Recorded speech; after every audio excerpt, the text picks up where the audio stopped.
చెదిరిపోయారే కానీ మనుషుల హృదయములో దైవాన్వేషణ మాత్రం చెదిరిపోలేదు. మనిషి బాబేలు గోపురం దగ్గర చెదిరిపోయాడే కానీ చెదిరిపోయిన ఆ రోజు నుండి దూరం అయిపోయిన దేవుని కలుసుకోవాలని వెతుకులాడుతూ ఉన్నాడు. బిడ్డలారా, ఆ వెతుకులాటలో పుట్టిందే మతం.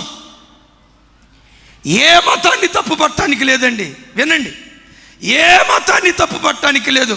ప్రతి మతం ఎందుకు పుట్టిందంటే దేవుని కలుసుకోవటానికి మనిషి ప్రారంభించిన వెతుకులాటే మతం. చెప్పకూడదు గట్టిగా.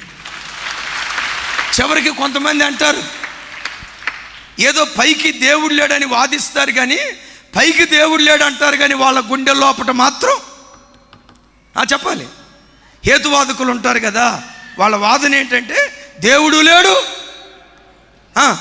దెయ్యం లేదు, దేవుడు లేడు, దయ్యం లేదని పైకి అంటారు, కానీ మీకు తెలుసా వాళ్ళ గుండె లోపట కూడా ప్రభువా నేను అనవసరంగా ఈ మాట అంటున్నానే అనే భయం వాడు కూడా ఉంది. దేవునికి మహిమ కలుగును గాక. ఇలాగే ఒక చోట దేవుడు లేడనే జ్ఞాన సభలు జరిగాయట. దేవుడు అనే జ్ఞాన సభలు 3 రోజులు జరిగాయట. ఆ జ్ఞాన సభల్లో వర్తమానం అందించడానికి ప్రపంచ దేశాల నుంచి వక్తలు వచ్చారట. 3 రోజులు అనర్గళంగా ప్రసంగం చేశారు. ఏమని తెలుసా?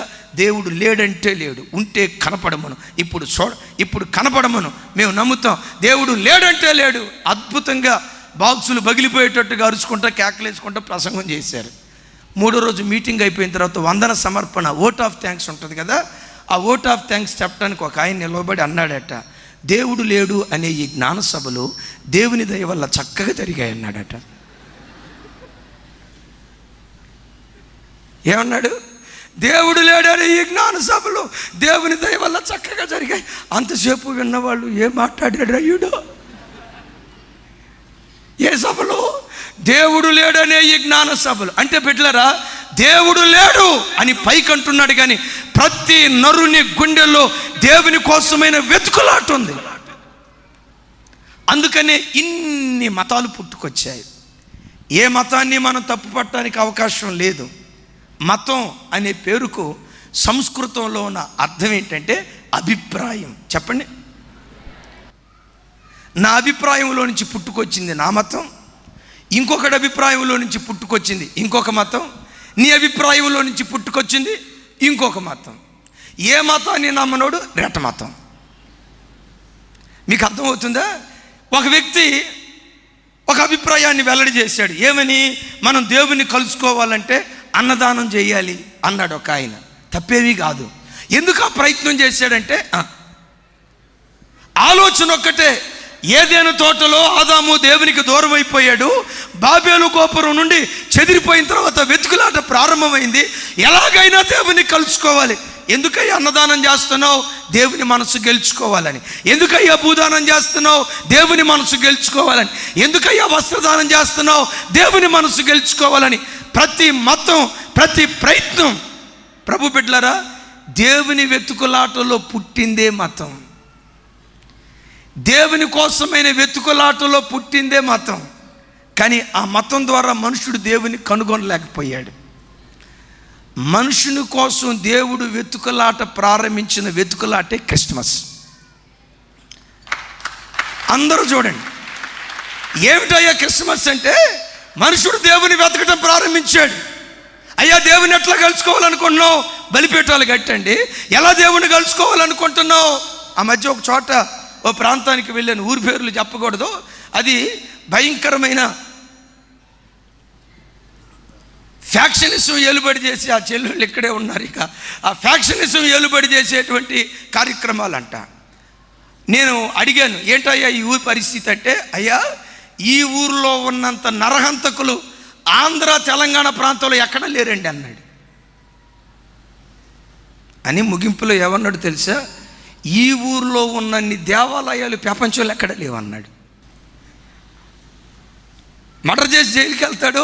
ఓ 2 సంవత్సరాల తర్వాత బయటకు వచ్చేటప్పుడు చేసిన పాపం పోవాలంటే ఓ గుడి కడితే పాపం పోద్ది, ఓ దేవాలయం కొడితే పాపం పోద్ది.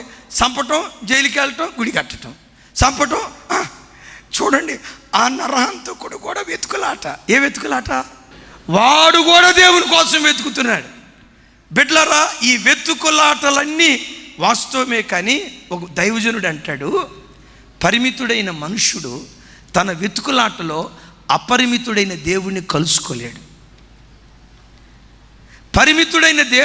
పరిమితుడైన మనుష్యుడు అపరిమితుడైన దేవుణ్ణి తన ప్రయత్నం ద్వారా కలుసుకోలేడు అన్న సంగతి ఆకాశమందలి దేవుడు గుర్తించి, ఆ అనంతుడైన దేవుడే, అపరిమితుడైన దేవుడే ఒక పరిమితి కలిగిన మానవుడిగా భూమి మీదకు దిగి వచ్చాడు.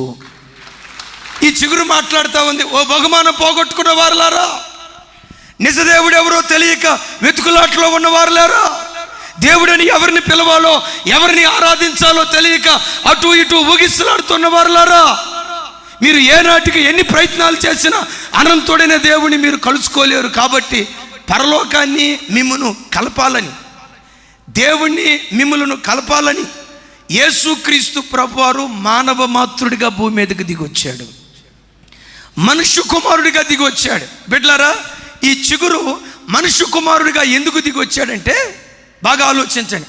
ఆయన మనుష్య కుమారుడిగా భూలోకానికి దిగి రావటానికి కారణం, భూలోకంలో ఉన్న మనుష్య కుమారులను, మనుషుల కుమార్తెలను దేవుని కుమారులుగా మార్చాలని దేవుడు కోరుకున్నాడు. మరలా బహుమానాన్ని ఇవ్వాలనుకున్నాడు. దేవునికి మహిమ కలుగును గాక. ఇప్పుడు పరలోకంలో ఉన్న దేవుణ్ణి భూలోకంలో ఉన్న మనిషిని కలపాలి అంటే భూలోకంలో ఉన్న మనుషుడు ఒక్కడు సరిపోడు, పరలోకంలో నుంచి వచ్చినటువంటి వాడు కావాలి. యేసుక్రీస్తు ఎవరో తెలుసా? సంపూర్ణ మానవుడు, సంపూర్ణ దేవుడు, సంపూర్ణమైన దైవత్వం కలిగిన వాడు, సంపూర్ణమైన మానవత్వం కలిగిన వాడు. గమనించండి, మనుషుడు దేవునితో కలవాలన్నా, దేవుడు మనుషుడితో కలవాలన్నా వీళ్ళిద్దరిని కలిపే రెండు స్వభావాలు కలిగిన వ్యక్తి కావాలి. ఆ వ్యక్తే నేను ప్రకటించే నజరేయుడైన యేసుక్రీస్తు ప్రభువారు. ఆ మధ్యవర్తి మాత్రమే నన్ను వాళ్ళను కలపగలడు. ఆ మధ్యవర్తే నజరేయుడైన యేసుక్రీస్తు ప్రభు. మధ్యవర్తులు లేరు, మధ్యవర్తి ఒక్కడే. ఆ ఒక్కడే క్రీస్తు యేసు అనే నరుడు. బిడ్డలారా, క్రైస్తవులుగా మనందరికీ ఉండే ఒక ఇబ్బంది ఏంటంటే, ఒక మతాన్ని అసలు పొరపాటున ఏ మతాన్ని మనం కించపరచాల్సిన అవసరం లేదు. ఎందుకు? ప్రతి మతం దేనికోసం పుట్టింది? చెప్పాలి దేవుని కలుసుకోవాలనే ఆలోచనతోటే. చాలాసార్లు ట్రైన్లో ప్రయాణమై వెళ్ళేటప్పుడు, కొన్ని గంటల ప్రయాణమై వెళ్ళేటప్పుడు ఆ ట్రైన్లో పాసెంజర్స్ కనపడుతూ ఉంటారు. బైబిల్ చదువుకుంటా మేము వెళ్తూ ఉంటే వాళ్ళు ప్రక్కనే వచ్చి మాట్లాడుతూ ఒక ఆయన మంచి బ్రాహ్మణుడు, చాలా మంచివాడు, చాలా మర్యాదస్తుడు, నా పక్కన కూర్చొని ఆయన అంటాడు, అయ్యా యేసుబాబు అంటే నాకు కూడా చాలా ఇష్టం అయ్యా. మనమందరం యేసయ్య అంటాం, పాపం వాళ్ళు ఏమంటాడో తెలుసా? యేసుబాబు.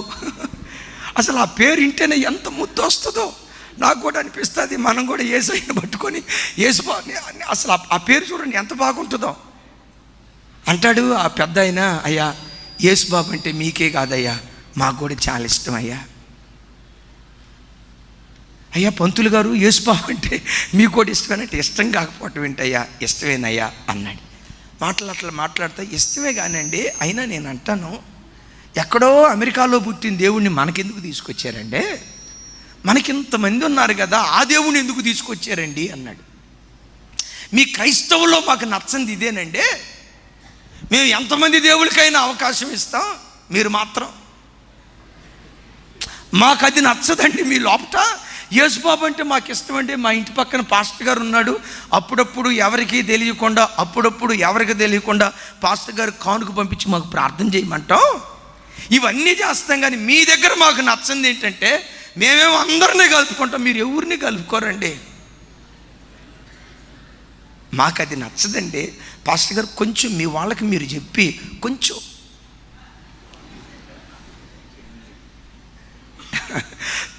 మార్చొచ్చు కదా అన్నాడు. ఏమండి, మనం చాలా ఫ్రెండ్లీగా మాట్లాడుకుంటున్నాం, ఒక్క మాట అడుగుతా ఏమనుకోరు కదా అన్నాను. ఒక్క మాట కాదండి, 10 మాటలు అడిగినా యాక్సెప్ట్ చేస్తాను, మనం అన్నదమ్ముళ్ళలాగా ఉన్నాం, మాట్లాడుకుంటూ వెళ్ళిపోదాం అన్నాడు. స్టార్ట్ చేశాడు. ఏమండి మీకు పెళ్ళి అయిందా అన్న. అయిందండి అన్నాడు.